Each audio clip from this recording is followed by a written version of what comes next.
What's going down, y'all? It's your boy Ray GQ here to talk some NBA prop plays over on PrizePicks for this Tuesday, November 22nd, 2022 NBA slate. If you're new to PrizePicks, use that promo code WAKEUP below. You put in $100, they will match you up to $100, so get that free money. My boy Jay Rich already put out a video earlier today, so this is some bonus content for you. I think I got some good stuff cooked up to help us cash tonight. Quick recap of the plays I discussed on the channel yesterday.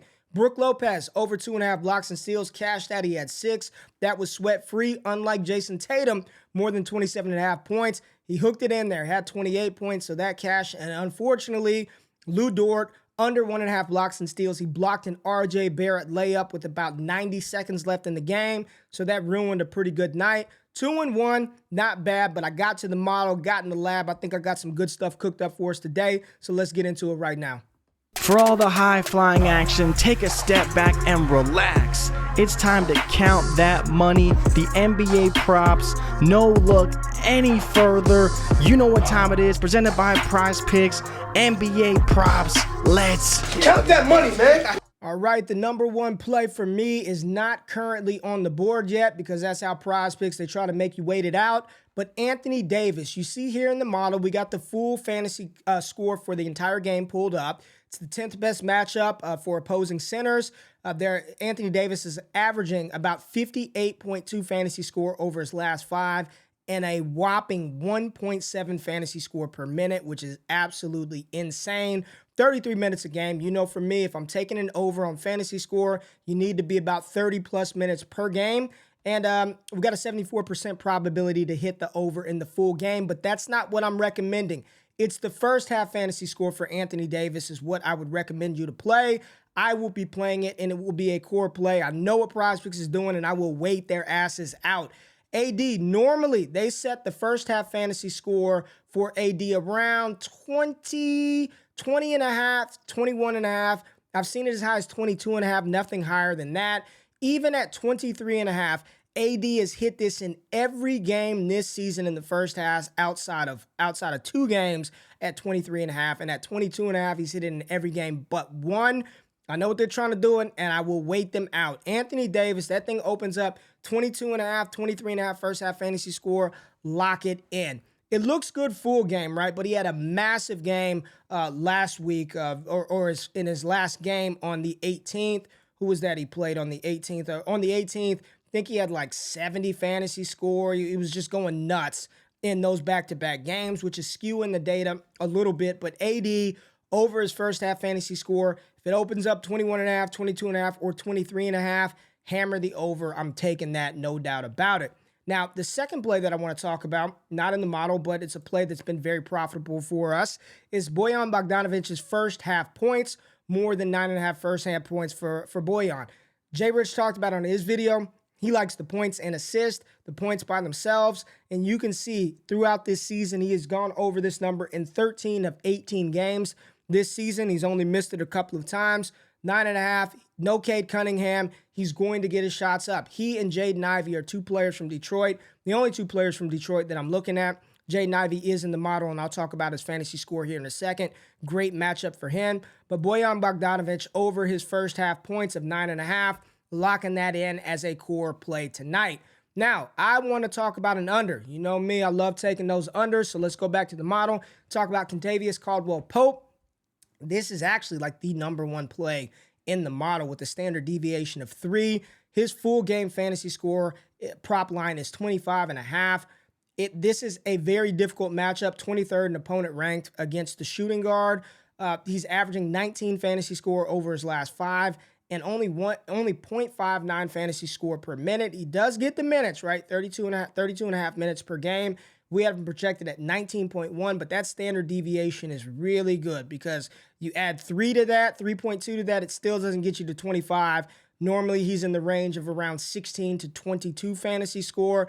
This number is just too high for KCP. And if you look at him over his over this season, the course of this season, he's only hit this number. KCP has only hit this number in 1, 2, 3, 4, 5, 6 games this season. And of those 6 games, one of them he shot 83%. Another game he shot 62.5%. So if you're telling me he's going to go out there and shoot 60, 70, 80%, then damn it, I'll eat the L. But even in those games where he shot 83% from the field, right? He only took 5 shots here, barely hit it, 27.7, 27.3.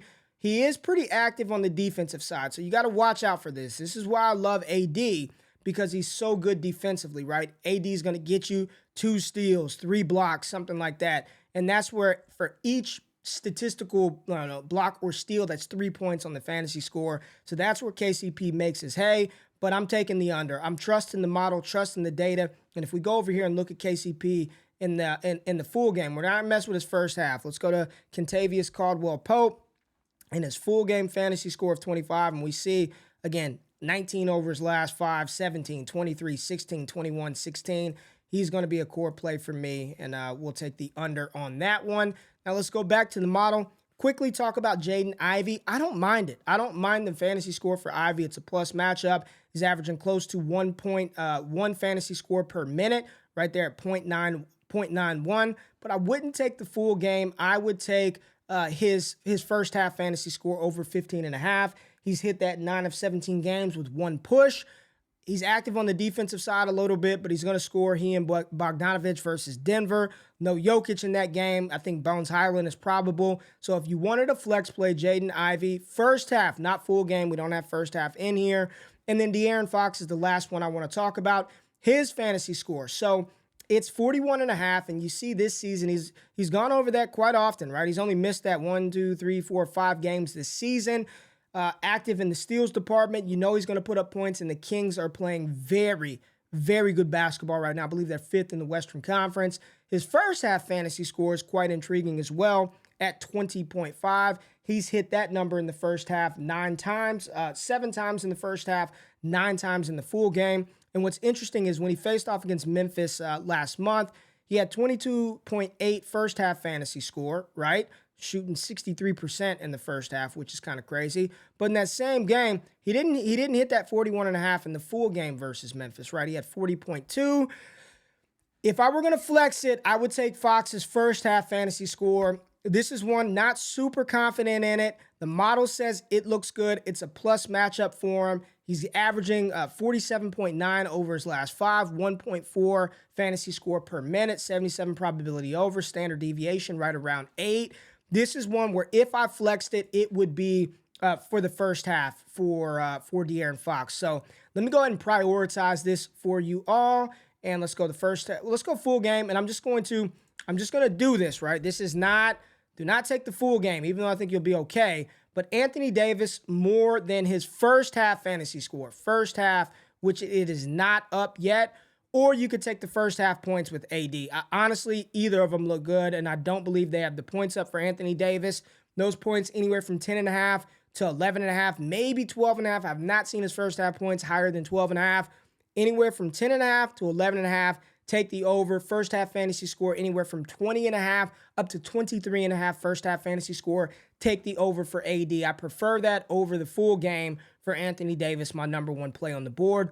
Bojan Bogdanovic would be number 2, more than his first half 9.5 points. He would be the second play.